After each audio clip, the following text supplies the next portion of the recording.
Sir. Welcome back to Banditland Boulevard. Trevor Howard, Tony LaMonica, aka Boxhead 90 ATL. Bandits lose in Panther City 12-11. The 9-game overtime win streak is snapped, and victory was snatched through the jaws of defeat as the Bandits were duped down in Dallas. Tony, I said this on Bandits Mafia earlier and on social media. This might be the worst loss of the season, like Well, without a after shadow that, of a doubt. Like yeah, you got the vibes in the Vancouver game right off the rip. Oh, this is not going to end in our favor. You just had that feeling. In this game, you felt like we were never out of it, and it was close back and forth the whole way.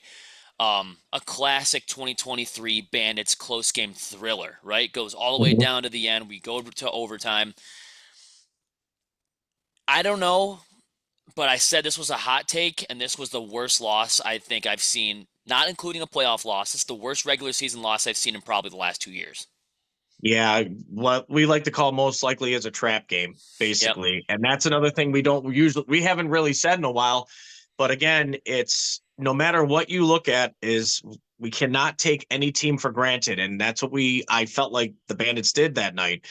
They took Panther City for granted and they just hung in there with us too, especially a great defensive first half. I mean, it was only 5-5 after the first half, but then it just started opening up in the the third and the fourth quarters. And then the Bandits had praise in the fourth. They were on a 4-goal run, making it look like it was going to be it. 10-8 lead, and then just falter down to nothing. And again, Exactly. that's the things you guys got to do is you guys got to play all 60 minutes. And that's one of the keys that we talked about last episode is we have got to play through the entire duration of the game. And that's what cost them because it seemed like, oh yeah, 2 goals is enough. No, this is a game of runs. You have got to play through the entire duration of the game. I think the longer you're a fan of the sport of lacrosse, the more it's going to break your heart. And we know it's a game of runs, but Yep. my God, when you have a 10-8 lead after a Mm-hmm. hard-fought fourth quarter, the offense Mm-hmm. explodes in the fourth. Josh Byrne almost scores a sock trick. He scores 5 goals. Yep. You get a clutch trickling goal from Chris Kluche to go up 10-8. And then Yep. you have a power play with 5 minutes to go up by two. Sure. You can't, like, those wins, you can't let them slip through your hands. Like, No. this is up there with the Halifax loss when you blew an 8-2 lead. Uh, Mm-hmm. We are a couple quarters away, Tony, from being a much better team in the wins and loss column. And the Sure. Cardiac Bandits showed up last year. We're not getting the same clutch factor this year. And it could be just because, other teams are coming after them because they're the reigning champs or what have you. Sure. Panther City, bottom line in this game, they cashed in on their opportunities. Buffalo did Mm-hmm. not. You cannot rely on number 22 Josh Byrne to be the grand majority of your offense and You expect to can. win. Can't You expect can. that to happen. We know how great Josh Byrne is. He's one of the best players on this team, and there's a reason why we won game 3 of the finals last year. It was because of his presence and his goal scoring ability. We missed him a ton last year. We know he's a great player, but he cannot be. I mean, getting a hat trick in the first quarter is great, but he can't be 50% of your offense, especially with Mm-hmm. Chase Fraser out. You're missing a big guy in front of net to, create shooting lanes. You got to cash in on your opportunities. I don't think Dane Smith had a particularly great night at all. I mean, he scored 2 goals, but his passes, some of them going into the seats, he's passing the ball with 2 seconds left to go on the shot clock. Like, possessions that you need to take a shot and capitalize on, he just didn't show up. And we lost to our good buddy, Tracy Koleski. We're 0-1 in our franchise history against Panther City when we really should be 1-0. 5 minutes to go, 2-goal lead, you have a power play. What do the Bandits do? They give up a shorthanded goal. They're back in the game. They take it in overtime. It's these wins. If you're going to lose, just lose. Mm-hmm. Lose by 3 goals in regulation so I can cope with the loss and I can move on with my life. I have to admit, Tony, when I left 290 Slide Sports, like this loss kept me awake through some parts of the night. I'm like, man, if this thing happened, it's the blown leads that are the worst loss in sports. And you might have a different opinion. People listening to this might have a different opinion, but like Sure. this is equivalent. If you want to look at baseball, Your team is trailing the whole game. You take a go-ahead 2-run shot in the top of the ninth. You're like, yes, we finally have the lead. We just need 3 outs. And then you give Hmm. up the walk-off grand slam, and you're like, oh, awesome. It's losses like that that I'm just like, oh my God. And it's happened twice. Once in Halifax, once in Panther City. You turn those both into wins. This team is top 4 in the league. But Yeah. we just can't cash in on our opportunities. I don't understand. Well, basically, guys, it's you know, again, I don't know what the decision making was when they had the empty netter goal and Nick Demude scored. I don't know because I didn't see it myself because I wasn't even watching the game. But after the fact, I got to see the highlights, and I'm just wondering to myself, all right, we're at a 7-7, and yes, we could have probably have turned it around and probably had a much decent record. Right now, I'm thinking like a 10-4, like mostly everybody else is up on the top. I mean, we had an opportunity to catch up another game because since Calgary defeated Albany in overtime as well, that Yep. would have been huge. But again, it's the will of the team. It's trusting each other, trusting the system, and trying to make it work all as one. And yeah, I mean, with the with the hesitations and the trying to make it fancy at the last second, it's not going to win you games. You got to take risks. You got to take more opportunities, like all the other teams are trying to do it against you, because that's what proves to them you're beatable. And Panther City showed that last night when they beat us in overtime. Yep. And I mean, it could be worse where the Bandits dropped from 5th to 7th. They're 7-7, and the good news about that is they have a couple teams behind them where the Bandits have the head-to-head tiebreaker, and that being Rochester and Saskatchewan. They sit in 8th and 9th. So the Bandits, they do have a little safety net there, but it's very, very thin, as the team in Got to get the 10th, wins. who's at a 6-8 record, has the head-to-head tiebreaker over you, which is the New York Riptide. So you have Hmm. a tiny safety net. I can't even Hmm. believe, I thought it was doom and gloom after the Vancouver game, and all of a sudden we rip 2 in a row, one being against the Toronto Rock, and that's something that I want to get into a little bit later. Like, we can beat the top dog teams, but we let the teams that are below us in the standings run away Hmm. against us. But before I get to the goalie goal and that whole Hmm. stat, you had a 7-5 lead in the fourth quarter against Georgia in December. They came back and won that game. That hurts. You had an 8 to That's 2 one. second half lead against Halifax. That hurts. You blew it. You had a Hmm. 2-goal lead with 5 minutes to go and a power play against Panther City, and you blew it. That's 3 games off the top of my head where, when you think about the team last year, hey, some of those games could have gone either way, and the Bandits were on the good side of every single one of those. And I'm Hmm. not disregarding that at all, but like, if you want a serious push to the championship round, take care of business in crunch time. That's what the Yeah, Bandits haven't absolutely. done. And the goal, we would have won by 1 goal if the goalie goal never happened.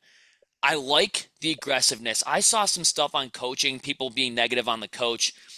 I guess it's fair to an extent. Pulling the goalie in the first quarter, I can see why you guys are upset because of that, but I'm mostly upset that Josh Byrne took a shot at the goalie's chest where Hmm. where Nick Demude didn't even have to move. He hit him right in the chest, Hmm. and then he gives him 7 seconds to heave the ball down the field and score in the empty net. I don't think that's Right. coaching, in my opinion. I can see why people out there think it is on the coach, but I Hmm. blame it on 22 for not holding on to the ball for an extra 5 seconds, waiting until at least 3 seconds to shoot the ball and try to go ahead. If Right. that goalie goal doesn't happen, the Bandits win this game in regulation. I knew as soon as I saw that, I'm like, this goal is going to haunt the Bandits the rest of the way. And Hmm. credit to NLL Fact of the Day on Twitter, because he said the Bandits are the first team in NLL history to give up 2 goalie goals in the same Hmm. season.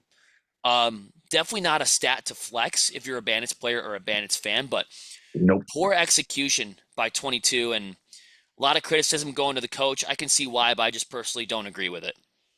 Well, again, like I said, it's just, or like you said, it's a agree to disagree. The coach went out there and he tried to do something different, and it backfired. So I like it's being a aggressive. risk. Yep. It's a definite good risk. I mean, that's what I like to see is you take chances. But again, if the chances, default and they go the other way, and it's like, oh boy, this is gonna hurt. And you know what? It does. And the losses by being ahead and like going back to what you said about being ahead and then end up being lose and then losing the game. It's not a great feeling in the world. I No, it's mean, the you worst. I couldn't even like go to sleep until maybe 1, 2 o'clock just because of the fact that it's like, again, we're up this much and we have like so little time left, and then we just end up giving it back. Come on, Yeah. guys. You're a much better team than that, and you know this. So you guys got to start waking up, and now this is where we got to fix the problems. We're back to basics again. It's all even record, and now it's time to like move on from there. You got 4 games left to prove yourselves. Now you got to really say enough is enough. We need the dubs. We need to get back on track. Yeah, I mean, for all we know, this could be shades of last year's Mammoth. The Bandits go on an absolute tear at the end of the year, maybe at around a 500 record and make a push. I Mm-hmm. wouldn't be opposed to that. If you promised me a guaranteed playoff spot, I'd be all right. But you mentioned yesterday on the pregame, you got to Mm-hmm. execute on the power play. 0 And for they didn't do 3. that. 0 for They didn't 3. do that. Don't even break the calculators out. That's 0%. That's terrible. And you know what? I will properly admit this to everyone out there. I was wrong. I thought if you get a face-off guy, we're going to go back to the Mm-hmm. shades of 2022 and like really just start blowing teams out. Connor Farrell had a great game, 17 of 26, well over 50% of his face-offs. Kudos And to him. the offense did not cash in on barely any opportunities. They Mm-hmm. stepped in the crease all the time. Dane Smith and Chris Kluche, they're passing balls into the seats. We're turning it over. We're not executing passes. It's elementary, I think. If you're the Bandits and Mm-hmm. you're the reigning champs, you should know how to throw and catch.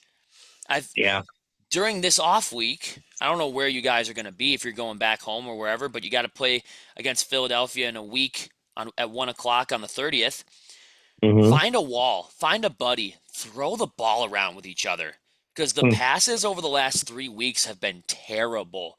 Even though the Bandits have won 2 out of their last 3 games, the throwing and catching is garbage. If I'm being completely honest, we can't catch the ball. We can't throw any passes. We're waiting until less than 3 seconds to shoot the ball on the shot clock. These are habits from 2022 that ended up making you fall short in the championship finals. We can't be looking at that. And this might be a hot take, Tony, and I want to hear your thoughts on it. But Matt Vinc was extended on a 2-year contract this offseason right after winning the championship. Mm-hmm. Is it time to maybe start a dialogue, start a conversation about Matt Vinc? Listen, 48, you're the greatest goalie to ever play the game. You are the greatest goalie in Bandits history. Most saves as a Bandits goalie, and you've only Yep. been here, 4 or 5 years because COVID stole a year. You've been here for 4 seasons. When is it time to be like, okay, Matt, your regression is showing. All of a sudden, over-the-shoulder Vince has now turned into 5-hole Vince and Mm-hmm. underhand shot Vince. Is it time for the Bandits to sit down with him and say, listen, after this season, whether they win the championship or not, or they make the playoffs or not, sit him down and say, your regression is showing. We can Mm-hmm. either trade you right now while you still have a year left on your contract, or you can retire as a Bandit and we can call it a career. Because the downfall of Matt Vinc this year compared to last year, he is getting older. He's 41 now. He obviously Mm-hmm. can't keep it up. I said as a joke at 290 slide, I said Matt Vince's downfall needs to be studied by Harvard University because Mm-hmm. some of the goals that he was giving up, the shorthanded goal needs to be saved. The underhand shot from the restraining line, the desperation shot, I got to get a shot off so I don't get a 30-second shot clock violation. That goes in. The game-tying goal from far out from Callum Crawford because we knew 98 was going to do some damage to us at some point in the game. Mm-hmm. That needed to be a save. The goal in overtime, I think Matt Vinc was a little bit screened by Ian McKay in front of the net, but I thought that should have been a save as well. Do you think it's time to say, all right, Buffalo, we need to start scouting for new goalies because Matt Vinc is clearly starting to decline? At least that's what I think. Well, in my perspective, because since they have 3 goalies also besides Vince, I mean, that's a sign that could be possibly where Vince is like, you know what? I've done my duties as a goaltender. I've set records. I've won championships. There's nothing more really he could prove. I mean, he's shown to the sport of lacrosse and to the National Lacrosse League that he is one of the very best in the game. And He'll be the again, GOAT. He's the GOAT. he is absolutely the GOAT. And honestly, I just feel in my humble opinion, it's up to him. I think Vince can honestly put himself there and say, guys, I'm not performing the way I should be. I should be able to make that decision for myself. So I think if Matt Vinc says he's done, then I would allow the organization to do the right thing to allow him to make that choice, not to say I'm going to trade you even though you have a year left, or possibly say we're going to have to let you go because you're just obviously not the answer that the Buffalo team is looking for. But that's not the case. The case is, I think what the organization is doing, and I'm showing that they have the heart of letting him make that decision because he's earned it. Let him choose if it's his time. If he feels like, all right, guys, listen, I know you guys gave me another extra year after this deal. He's got to say it, or, like I said, maybe that's time for the organization to step in and go, look, put your hand on his shoulder and go, you have nothing to prove. Yep. You obviously have done what you could do. But it's nice to have the players to say, look, it's my time. I already know. It's coming to where youth is getting faster. I'm getting old. I'm getting older, and he could probably show the world about how good he did. And you know what? God bless him for doing what he did. He's played an amazing career. But honestly, dude, I'd say let Vince be the one to say it's done. Don't let the organization do that to him, because he's definitely earned it. If you let the organization, there's a couple different routes with that. If you let the organization decide, it might rub him the wrong way, kind of like they did with Stainhouse. And I mean, another number that we need to retire in this, we don't want that to be tarnished, kind of like the relationship with the Bandits and Mark Stainhouse. But I mean, Matt Vinc, I don't want to hear any comments that saying, oh, you guys are too critical of Matt Vinc. We are the biggest Matt Vinc stan accounts on here. All we do is praise how good Matt Vinc is. I think every single post game we say Matt Vinc is the GOAT. So I don't want to hear any of that garbage. But we're just calling it how we see it. And I'm seeing a different man. This is not like, look at Tom Brady. Remember when he beat Patrick Mahomes in the Super Bowl like 31-9 as a Buccaneers player? I'm like, this dude still got it. And then when he lost in the playoffs against Matt Stafford, I'm like, that's not the same Tom Brady we've seen. He might need to call it a career. No. It's a similar situation to that. Matt Vinc is the GOAT. Whether you like it or not, and I know this is a Buffalo show, and I hate saying this, but Tom Brady's probably the GOAT too. But they both had an equal decline, and they rode off into the sunset after having much success. Tom Brady's a 7-time champ. Matt Vinc is a 4-time champ.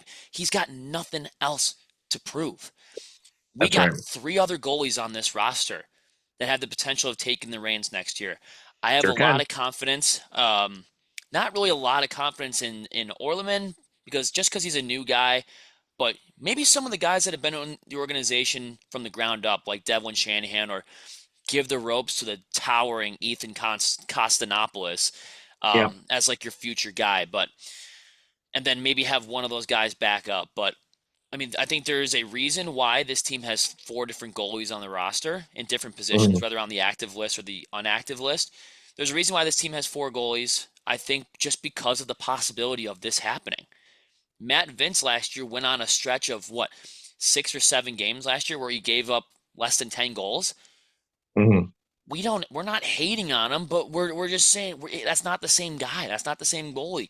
He's making those saves at the end of the game last year. And we're beating Panther City last year in regulation time. That's just how it would go. But I really don't think he has anything to prove. He's the GOAT. His number will get retired in Banditland. If he wants to call it a career, I'd be okay with moving on and saying, you know what, you did a lot of successful things in this league, but when we need a clutch save and a tough save, I don't think at the end of the game any of those shots were particularly tough, except for the tying goal where Cam Wires wasn't on his guy in front of the net. That was a solid goal. But the 8th goal, 9th goal, 11th goal, and probably the 12th goal, those are 4 right off the rip that should have been saves from Matt Vinc. So with no disrespect, but I just had to bring that up and start a dialogue about him. But the game's not all on him. I was very disappointed in the offense last night. Tehoka with 1. I mean, other than the goal with 50-some seconds to go, he was AWOL the whole night. Chris Kluche scored a lucky little squibbler that went in behind the net to score the 10th goal. It was mostly the Josh Burns show. And like we said previously, you can't let him be your entire offense and you're not going to win games. Dane Smith scored 2 and he got a handful of assists, but I mean, some of those decisions with the ball, I'm just like, Dane, what are you doing? Like what are we watching? But Mm-hmm. 7-7, we really don't have a lot of wiggle room in the standings. But No, I mean, when you give up a goalie goal, those goals haunt you. sure do. Bottom line, if you look at the stats, I think Buffalo was absolutely dominating in shots on goal Yes, with 62-48. 62 shots to 48, and Nick Demude obviously with 51 saves, playing 61 and a half minutes. If I had to jump in and give my player of the game, it's definitely Nick Demude with a goal, 61 minutes played, and 51 saves. Nick Demude locked it down while Matt Vinc didn't. I think and the Panther City Lacrosse Club cashed in on their opportunities while Buffalo whiffed. Yeah, well, the only thing that I would say for Panther City is, like I said, if you didn't lock down 98 on their team, you knew he was going to erupt sooner or later and in the fourth quarter. And that was in shock mode when I didn't see his name on the scoreboard in the first 3 quarters. I'm like, wow, they're actually listening to the fact that you have to shut Caleb Crawford down. And then when Crawford needed to step up, he stepped up at the right time, and especially in the fourth quarter when he needed to, and he scored 4 points between the fourth quarter and the overtime goal. So kudos to Crawford. That's my guy. Caleb Crawford. We play next week in Philadelphia, March 30th at 1 o'clock p.m.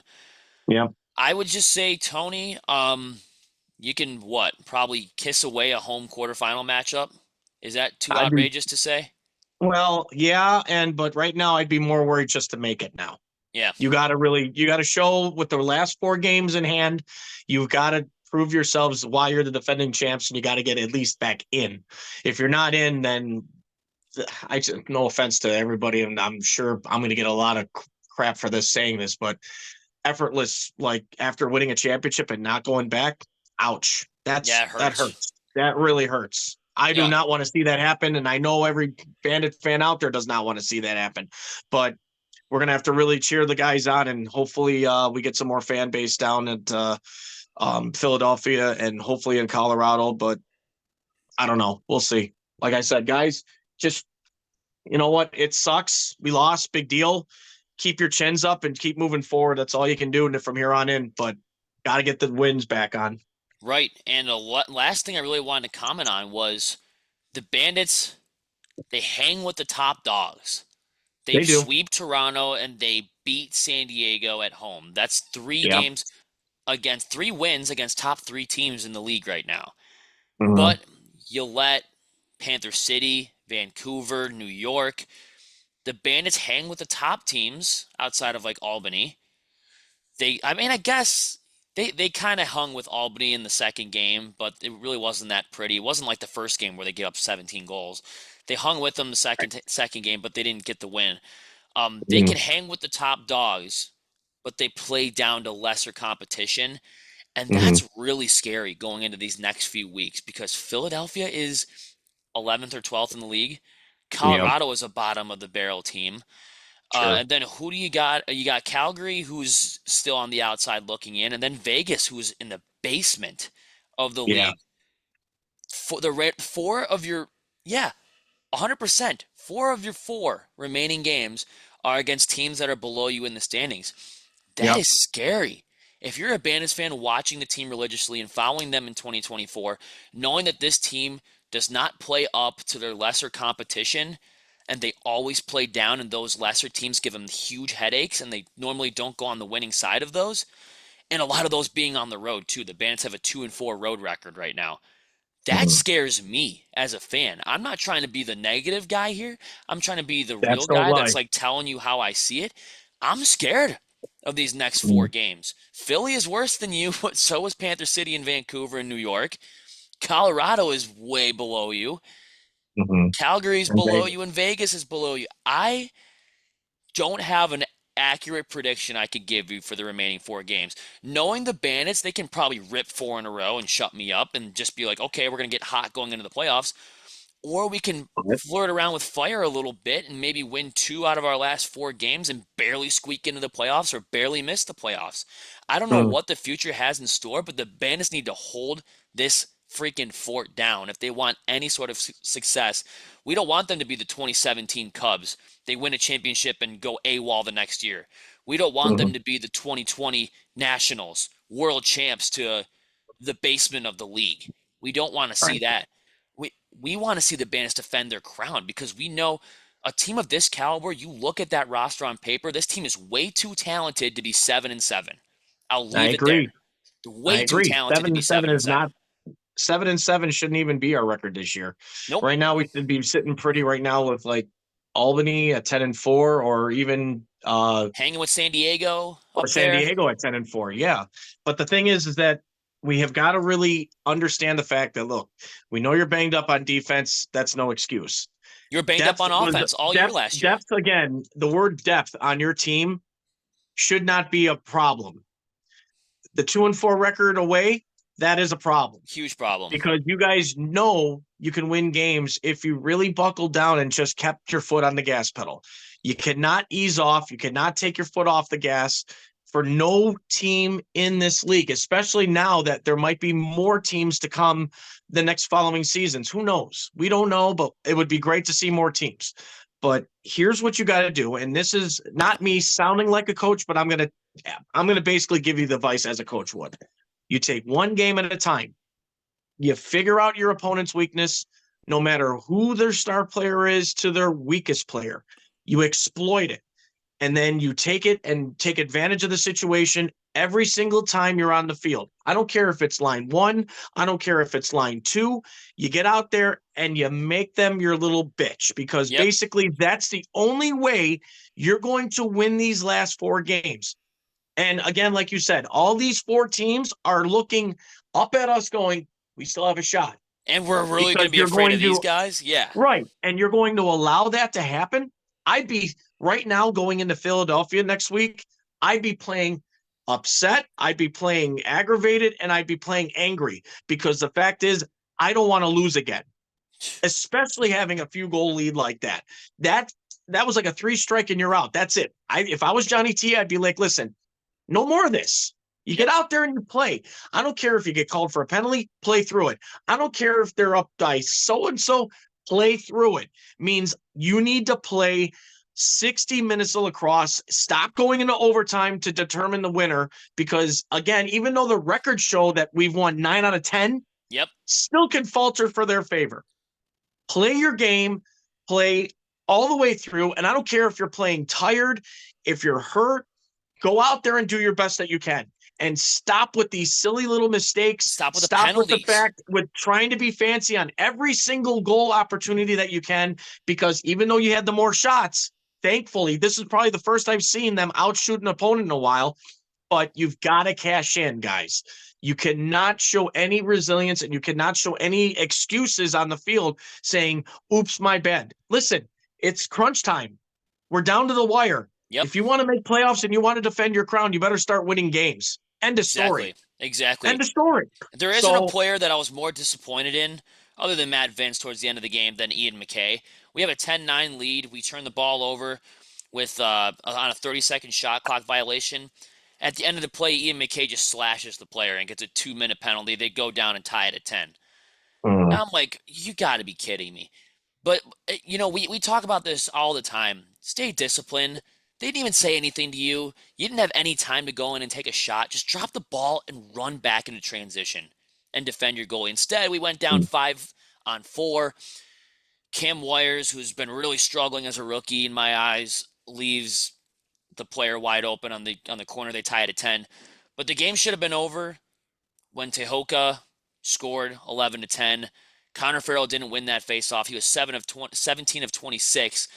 But, we got to have that faceoff win at the end of the game, too. We didn't win our last 3 faceoffs, including the one in overtime. We didn't win that one either. So all phases of the game, what a letdown at the end. What a meltdown. It's something that's going to be hovering over the Bandits' heads for the rest of the season, because they have Panther City's got the go-ahead head-to-head tiebreaker over you, which really sucks in the standings. And this is why I'd thought the Bandits should really have taken care of business in the last 5 minutes or the last 50-some seconds to be exact. Should have won this game, but they're 7-7. I think the team is way too talented to be 7-7. Do they go to the I agree. playoffs?